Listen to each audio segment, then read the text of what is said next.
J'ai été très ému par ce mariage, d'abord parce que c'est un mariage d'amour, c'est un mariage qui a soulevé l'enthousiasme populaire des Luxembourgeois, qui sont pourtant des gens très réservés, très sobres, il n'y a pas de démonstration de puissance, et en même temps, c'est Luxembourg renaît sur la scène internationale. Il y avait là vraiment énormément de chefs d'État, de souverains, et il y avait au même moment, eh bien, Luxembourg a un siège au Conseil de sécurité de l'ONU, et en même moment, eh bien, Luxembourg fait parler de lui pour un événement heureux qui est très positif et qui, je crois, eh bien, fera date dans l'histoire contemporaine du pays. C'est un bilan évidemment positif. C'est un bilan positif parce qu'il fait beau d'abord, parce que ce mariage avait un charme fou, je dirais, le charme presque de la province, mais dans le sens noble du terme.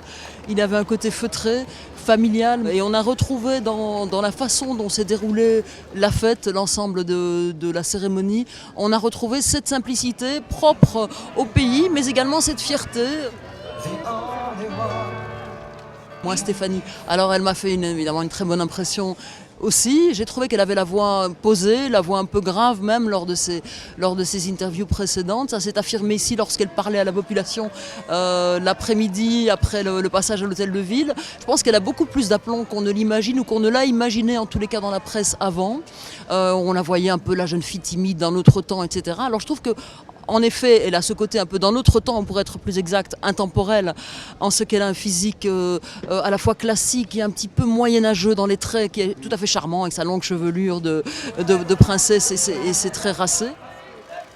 Alors Guillaume, il a les traits de la jeunesse, il a également la fougue de la jeunesse, il a la spontanéité, la fraîcheur, il a la poignée de main franche et directe, il a un éclat de rire sonore et tonitruant, et ce côté protecteur que Stéphanie, donc sa jeune épouse, a confirmé. C'est ce qui l'a séduiteux, dit-elle, chez lui, c'est ce côté protecteur. C'est un amour qui est un amour pur, très fort, et en même temps un amour qui est compris. C'est un amour qui est au service des autres. Le choix des prières, le choix des textes, c'est vraiment... On s'aime, mais c'est pour servir le peuple luxembourgeois, pour rendre aux autres ce qu'on nous a donné. Et je crois que c'est très important. C'est vraiment dans la tradition de cette famille grand-ducale luxembourgeoise. Voilà, c'est ce qui marquera. Et puis, l'image que je garde, c'est la foule devant le palais grand-ducal. C'est quelque chose d'indescriptible. Et puis, ces baisers fougueux, mais dans aucune monarchie, on ne voit ça. 3, puis ils ont battu les Anglais, mais on est plus fort à Luxembourg.